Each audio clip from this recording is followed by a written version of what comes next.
Hi guys, I'm Nagadir-chan, and welcome to my review for Tokunana, episode 10, 11, and 12. This will also be the final review of the show. So I think I will start with episode 10, which was, I would say, more of info dump, and I think most of the questions were finally answered, so we got the bigger picture of events and stuff. And that was actually really cool. So episode 10 started with Nijo and Luca confrontation again. In the whole series they had so many confrontation and so many times when they shoot at each other. Okay, I don't know where this obsession with them comes from, but in the last episode it was a little bit tiring, I would say. Well, I don't think they will kill each other if this happens so many times and they're still alive, so okay. I don't know what they're trying to do, anime authors, but if you are doing it so many times, it kinda doesn't work that well.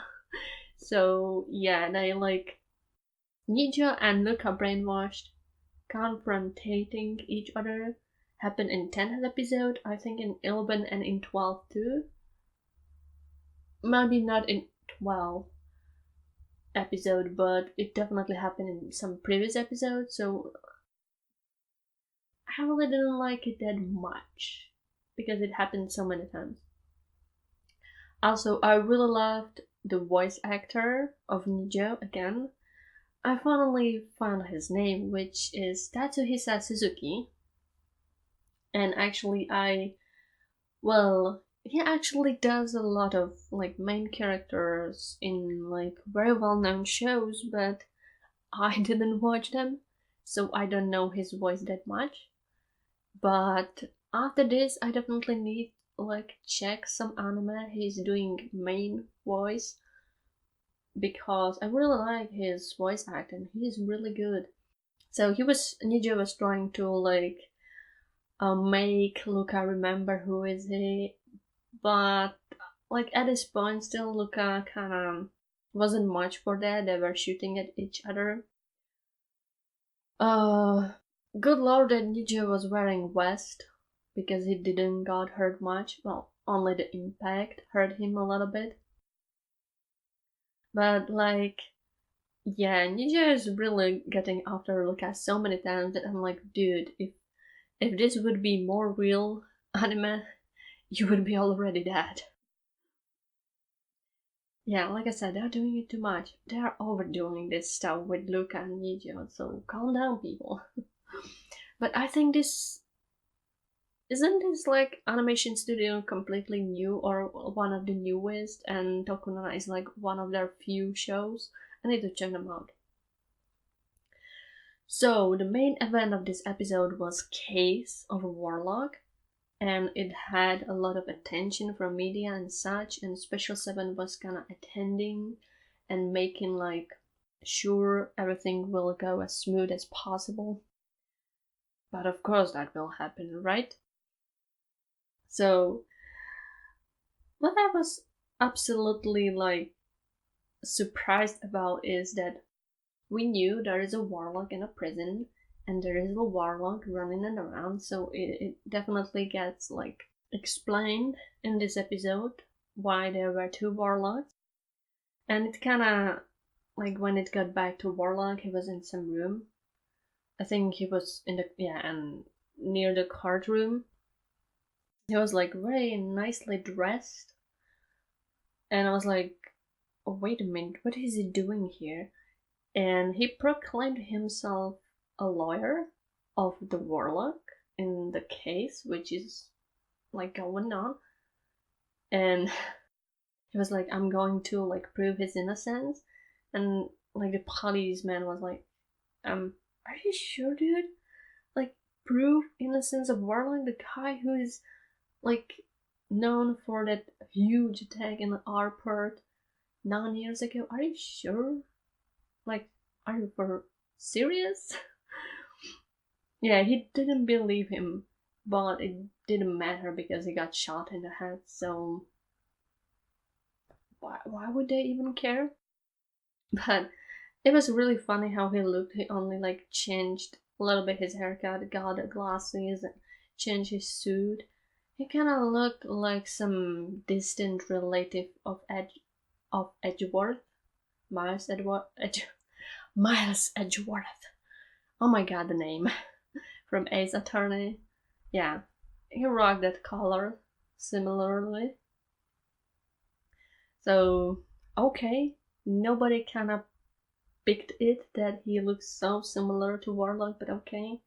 Like in anime, you only need glasses and you are a completely different person in some movies too, so I'm not questioning that.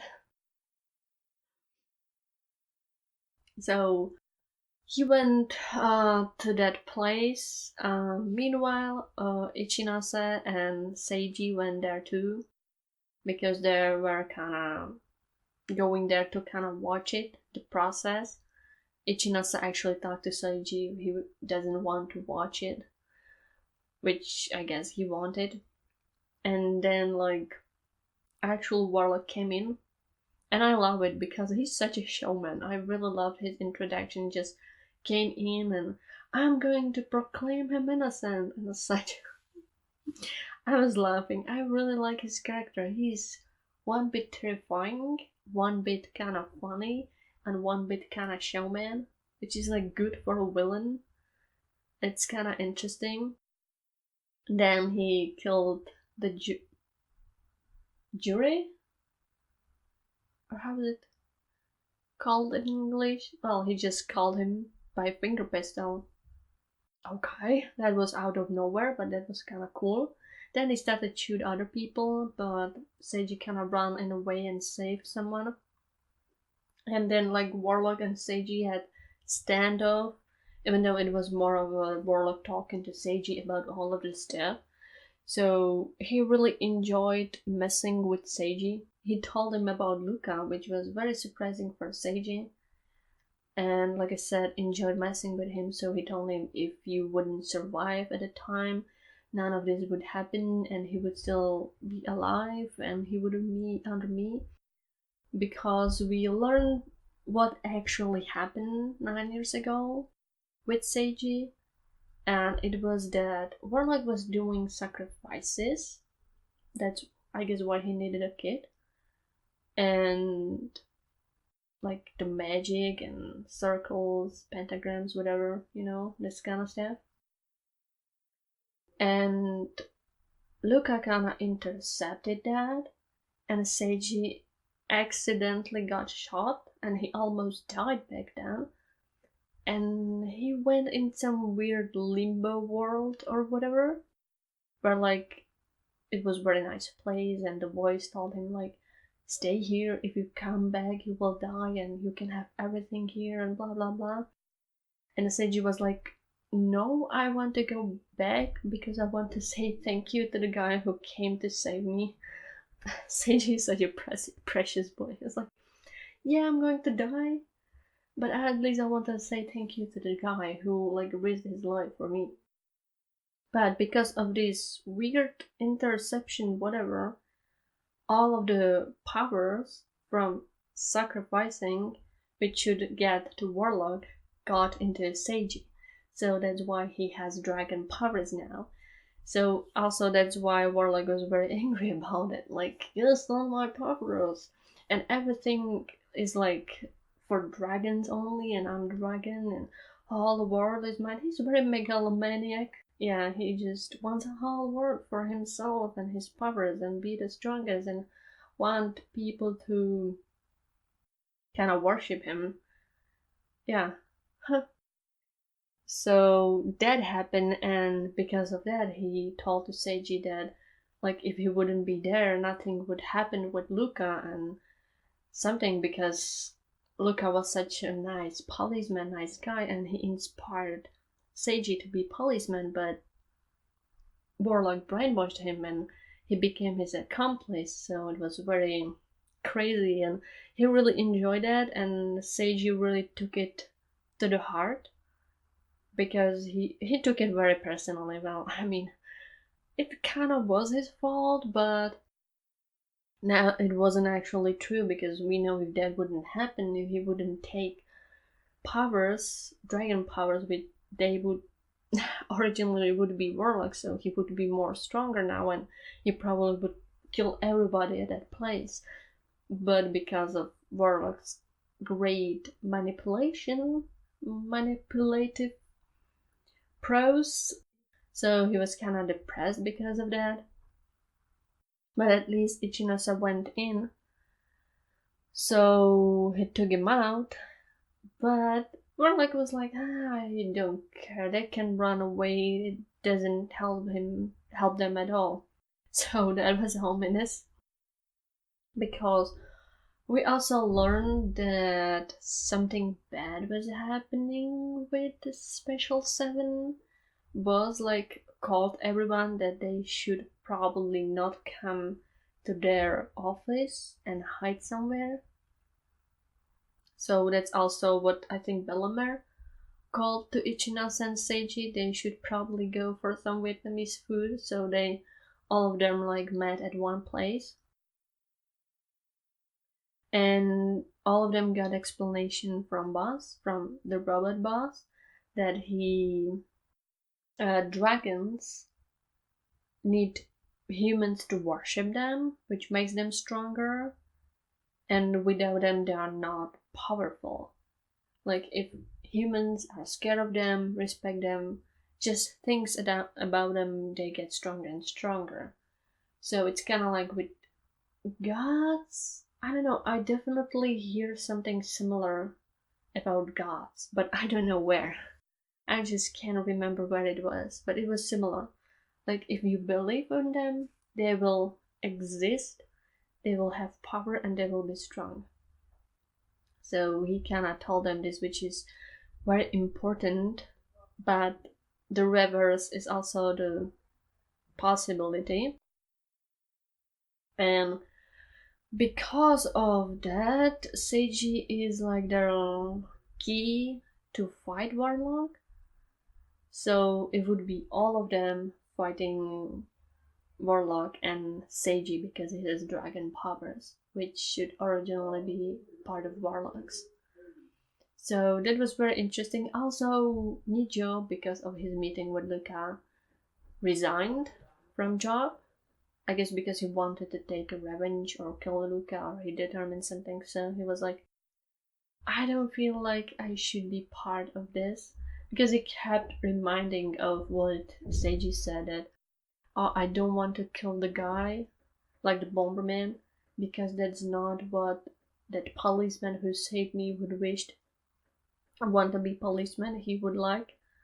So yeah, he was kinda, Nijo wasn't sure what he wants to be, and he didn't want like to go and murder Luca or do something shady and still be part of Special 7, because that kinda like that give them some problems.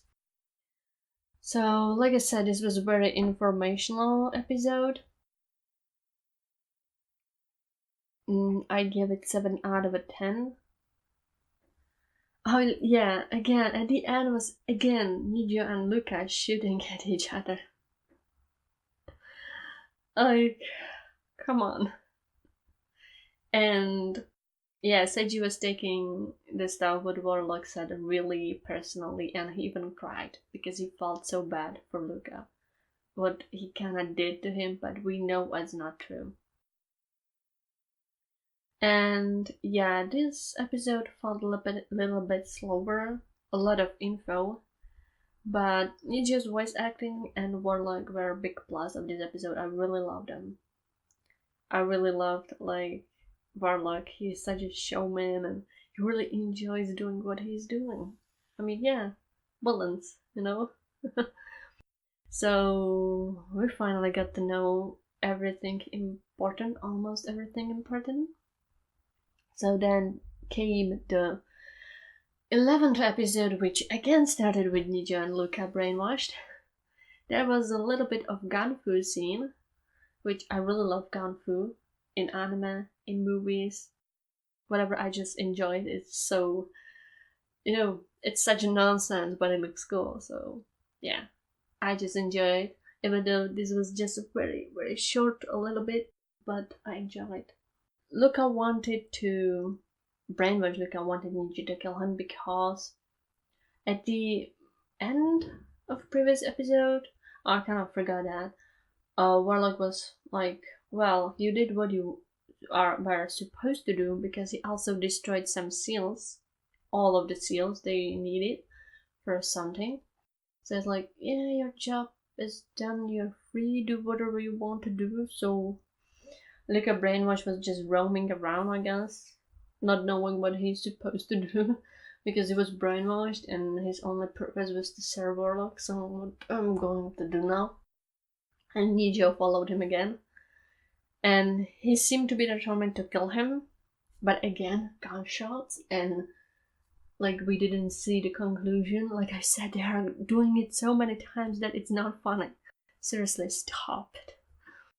Then we got back to Seiji, who was seriously blaming himself, but at least Ichi, because Ichinose was with him, he told him like, I don't regret you saving it, and I'm sure Luca wouldn't also, and just like calm down, dude. Don't listen to what Warlock says because you're very important, and I'm glad like you're my partner. And he like really gave him a nice talk, and I really like that. Like, I have fight in you and you need to fight and this kind of stuff. So, well, I still didn't figure many things out, and I still didn't find my justice, but I guess I need to find, and I'm going to fight. So that didn't take long. Like in some anime it would take many episodes for main character to kind of like calm down and be determined again, but here it was in a few minutes. Okay. And the visuals of the scene were also very strong. Like there was sun, I think, sun setting and all the colors and the music playing. It was very nice, like motivational scene, I would say. Like, don't lose hope, fight, do good, you're great. Yeah, it was very motivational. And like all the other members, the vampire chick and sniper called to their families, because it seems like this will be very dangerous for them, because Special 7 is like having problems with public safety or something, so it might be dangerous for them. So they call to their families, kind of like get out of the radar and they hide somewhere or something. It was because public safety was with 9. Well, I kind of guessed that because they were kind of still like undermining Special 7 and not helping them much. I was like, that's very shitty, and like, why would someone go after them and do this stuff? So of course it was public safety. The like, I don't know, leader of that was with Warlock, so they went into Special 7 office and started to gun all of the people there and kind of arrested the boss.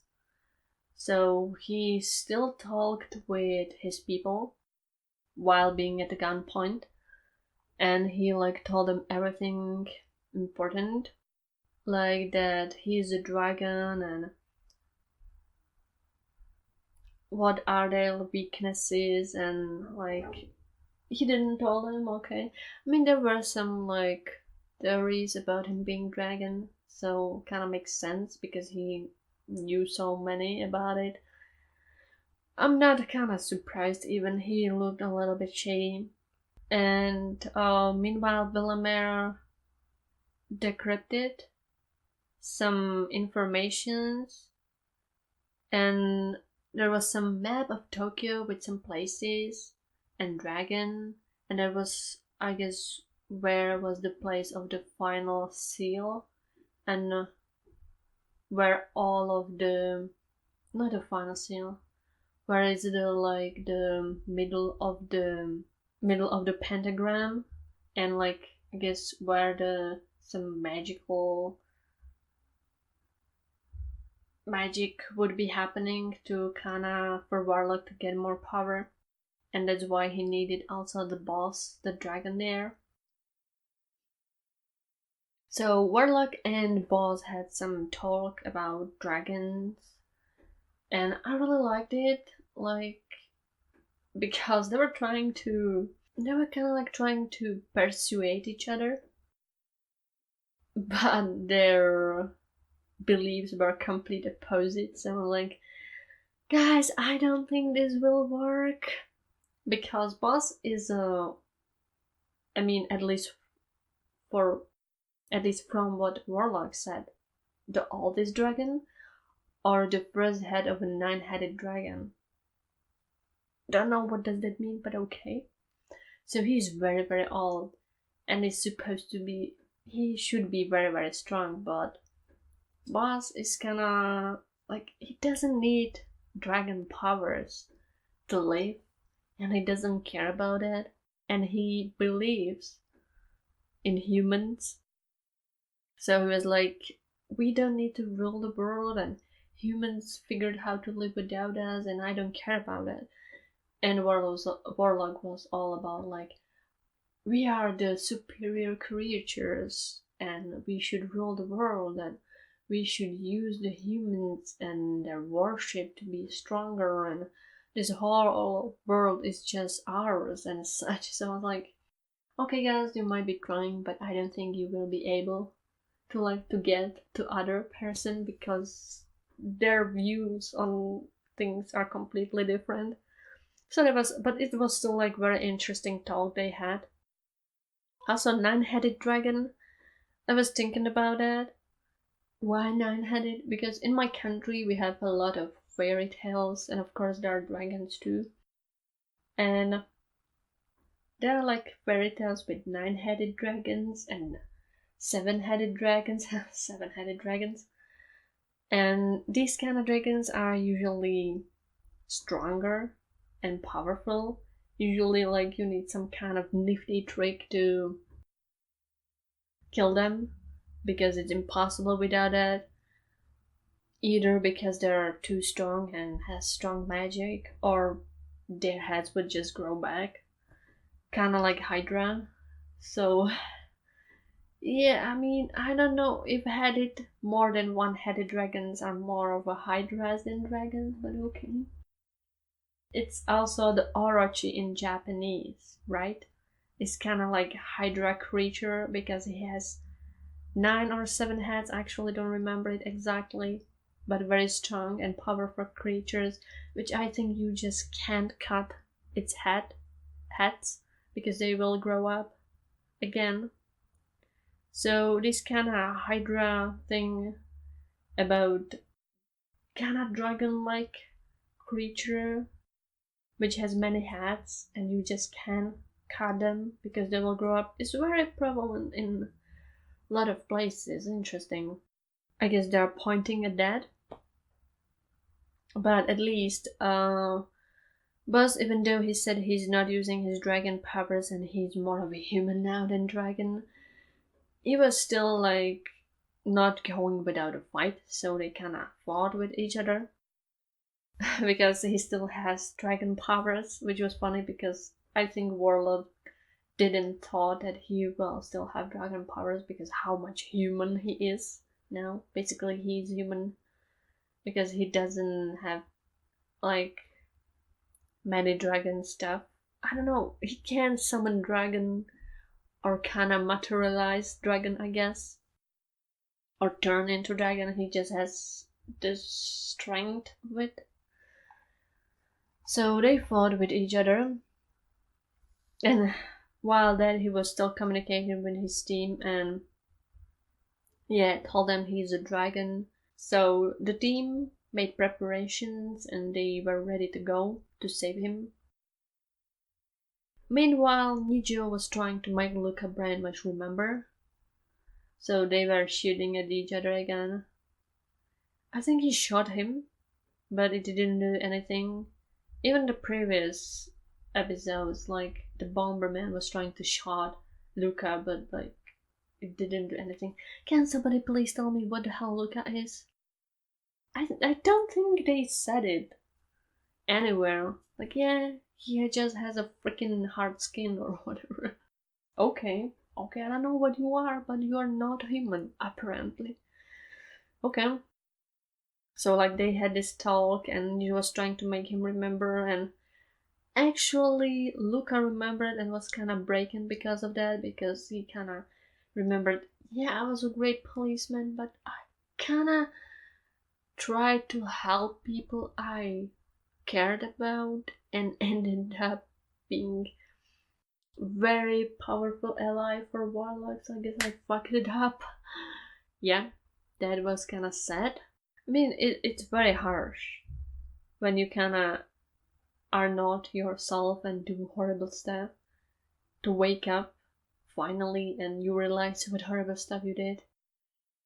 Youch, I guess. Then the battle between Warlock and the boss was still happening. I think it was almost midnight. And I love the fact that Warlock just casually threw a helicopter at him and boss just casually deflected that out. Okay, is this a Jedi fight? Where does Force come from? They have a lot of weird powers, these dragons. They were talking about dragons having a fire breath, but we only saw one dragon having a fire breath. And was in that mall. No fire breath here, just finger pistols. I'm a little bit disappointed.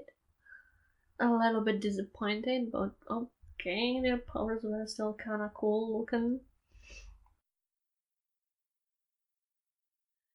And yeah, they were still trying to convince each other, but didn't work, of course. And there were people watching over the entrance of the building, Warlock's people. They were kind of stupid because they were like, oh, I'm waiting for Warlock to give us immortality and such, and what would you do if you would be immortal? And I was like, have you never heard about villains? Do you think villains would grant you whatever you wish just because you avoid them? Okay, these people really doesn't have much of intelligence, but I guess that's why they are part of Warlock's agenda. I mean, there are many people like this in real world too, so ignorance is bliss, I guess. But Tokunana appeared and kinda wrecked them, so okay. And they had like two main goals: to protect HQ until self-defense forces arrive. So it was HQ of, I think, police or something, and ours Warlock. So again, Ichinose had a nice talk. Like, everyone believes in Seiji because he has dragon powers, so he needs that beliefs. And also that's what like Boss was talking with Warlock, like, yeah, you might have abilities of these people which are under you, but I have something which is more important, and it's like my team, and they were like team and also partners and friends, and that's superior to your wannabes. Also, I love that the boss called him a little brat or something like that because he's much more older, and even though Warlock looks kind of old, he's still much more younger than him, I guess. He was so insulting him. That was kind of funny. I really love it. He really didn't take him much seriously, and that made Warlock a little bit pissed, not surprised. He was trash talking him a lot. Like, Boss might not be that strong, but damn, he really hurt his feelings because he got so pissed. I think Seiji called Ichinose Shiori and he hated it. And I think I figured why, because Shiori is a female name, right? Or feminine. At least the way it is written. So that's why he hates it. It's a cute name. Then Warlock got almighty heighty that what those 6 people can do to him.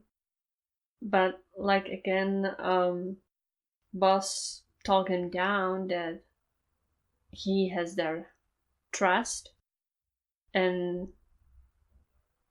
like he knows them and they're important for him, and they're definitely better than his few worshippers wannabe, so yeah.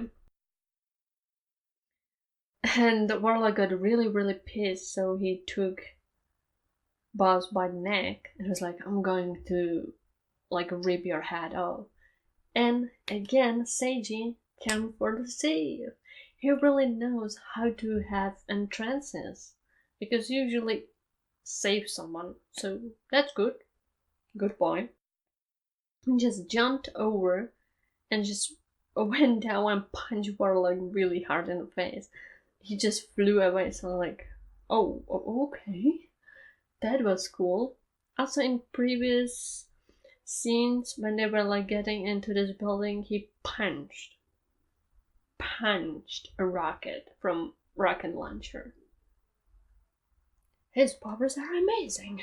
So then again, everyone was trash talking Warlock, like, you were under arrest and your powers means nothing. And he was really pissed because they were talking to him like he's human, but he was mighty dragon. Can you understand that? Why are you looking so down on me? I'm dragon god. He kind of has a god complex. So I really like this episode more than previous one, I would say. Definitely 7.5 out of 10. More action, more stuff. Finally, everything I think is solved out, except for why can't we shoot Luca was with his body, but I guess that's never will be told. Maybe in that OVA, which is going to be in a few days, weeks. I don't remember exactly the date, but I really love the music in this one. Again, soundtrack fabulous.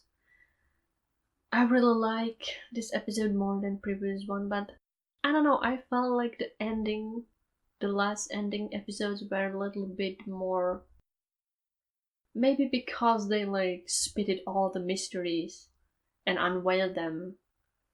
It wasn't mysteries anymore, and I kind of felt underwhelmed because I love mysteries. And usually, like, if the lore is good, which in this the lore is kinda interesting and nice. I enjoy the world building and the characters are great, amazing. I really enjoy characters. Some action scenes too. This would be a really great slice of life anime because of how like character works and have banter between each other. I wished. This episode, even though it was conclusion, felt a little bit less better than previous ones. I don't know why. Maybe, like I said, because it's concluding and all the mysteries are solved and there is nothing kind of left, which is sad.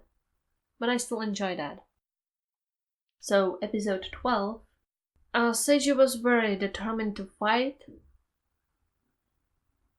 So it was mostly, well, not mostly him fighting Warlock. It was basically everyone. They kind of teamed up on him, and like they were fighting everyone. Like the sniper was shooting him from far away, and Ichinose tried, but his aim is very bad, so he didn't have much.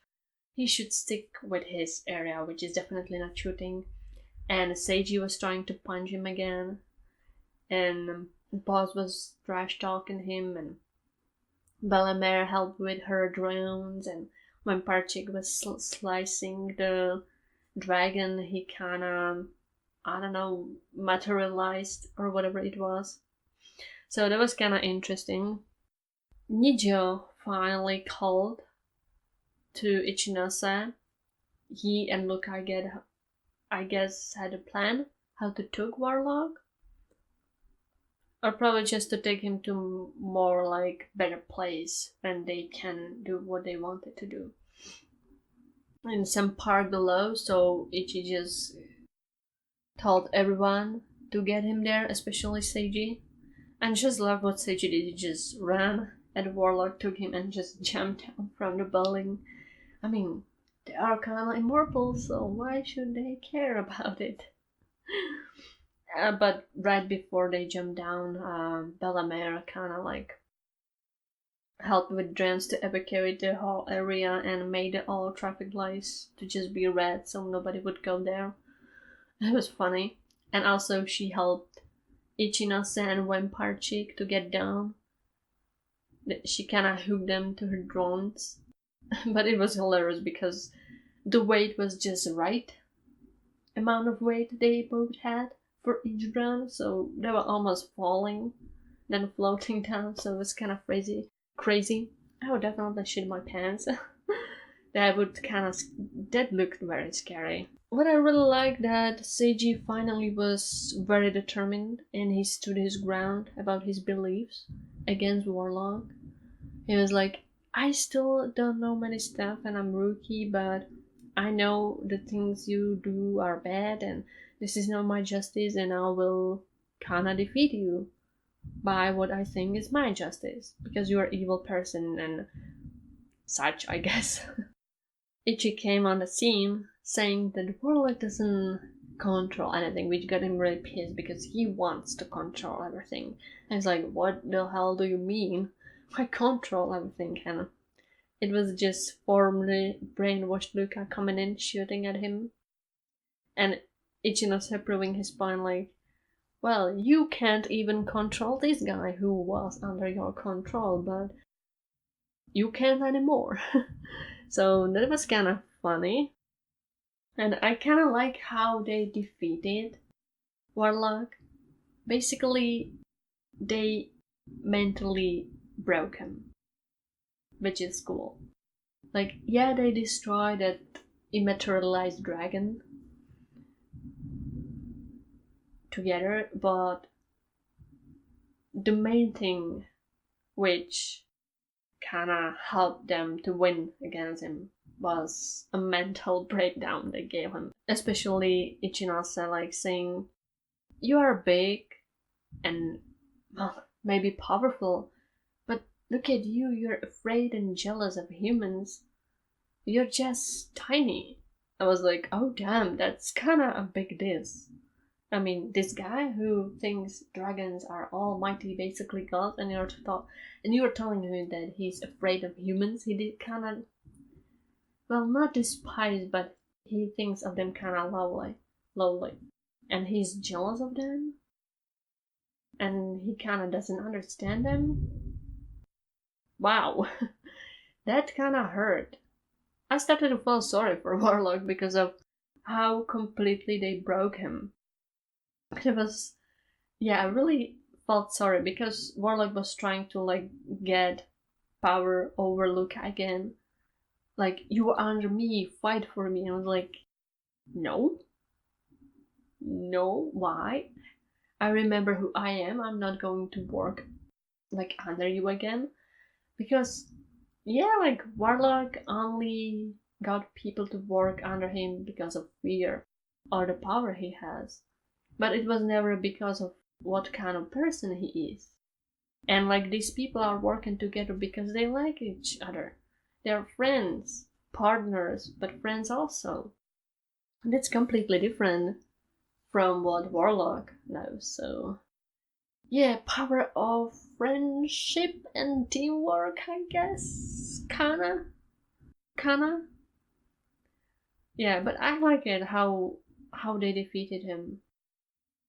They destroyed him mentally pretty well. Well, seriously well. I really felt sorry because even though they told him all of this, he still couldn't understand. Like, how could you defeat me? You are mere humans and I'm all powerful dragons and why and how, and it was kind of sad that he couldn't understand it. Yeah, at the end, I only felt pity for him. Poor dude. Even Seiji was like, I have dragon powers, but I don't need them anymore. Because before, I think Boss gave him his powers to Seiji so he would be stronger to fight Warlock. But in the end, Seiji just gave up his powers. So he was just only a human. And Warlock couldn't understand it, like, why? And Senji was like, I don't need him. Why I would need him? I'm a policeman and I can work as a human normally. I mean, he lived his life as a human, so he doesn't need these powers. And Warlock couldn't understand it because he lost powers too, because they defeated him. So yeah, I really like this clash of understanding the point of views. That was very interesting, and I really like it. Like Boss said, humans learned how to live without dragons long time ago. They just don't need them at all. But Warlock thought he is needed because he's dragon. Even Boss, like being a dragon, didn't need his powers. He didn't care at all. I think he put his faith in humans. So they arrested him. And Warlock was kinda like freaking out about that. Like, what? He was like trying to get out of the cuffs, but he couldn't because he was weak now. I felt so sad for him. Like, seriously, I liked his character because he was so fancy and sassy. And suddenly they completely taught Naojutsu him and broke him mentally. And suddenly he was just a pile of very sad pile of human, I guess. I really felt sad for him.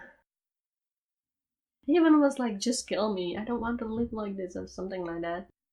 But they arrested him and put him in jail. And even in the jail, they said that he's not talking, and he probably would not talk at all, ever. So I would say they completely destroyed his psyche, and he's just empty shell of himself, which is kinda, I would say, harsh and drastic. I mean, defeating your enemy by like destroy his beliefs and mentally destroying him, that's more impactful than just killing Bolin. Like, mentally destroying someone is really interesting, and I really like it when it happens. Yeah, because it's different than what happens usually. Like, yeah, they fought him here and used like their strength to defeat him, but most of it was just talking to him and completely shredding his beliefs. Oof. So, ending, everything was kinda settled down. Ichi and Luca talked together, and I can understand Luca. He really felt sorry for what he did, and he felt like he needs to atone for his crimes, even though he was under or brainwashed by Warlock, but he still felt responsible. So yeah, he kind of moved to different place, changed his name, disappeared because I guess he didn't want his old friends and family to know what he became. Kind of sad, but I can understand that. Like, this whole anime kind of wrapped nicely. This anime, I think I'll give it 7.5 out of 10 because it was very enjoyable, especially like the starting episodes. There were a lot of very enjoyable parts, especially like how characters worked with each other. I really love their banter. I would love slice of life anime of like with these characters. I would love it. They are great. They work amazingly well together. I love it. I really like the art style, which is very distinguished. You can definitely, when you see picture, you can definitely say, "Oh, this is Special 7, Tokunana." Animation, well, you can definitely say this budget on this wasn't very big. You can definitely say that, but like, for me, animation is not the most important stuff.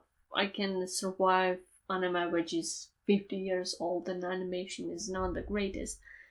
For me, the most important thing is great story and especially characters, really great characters. And the characters were something which really made me enjoy this for most of the parts. The action was cool too, and I like Seiji because even though he was a kind of naive main character and very for justice, and I usually don't like these kind of characters. I really liked him because he was very determined and he wasn't just a crybaby and he fought.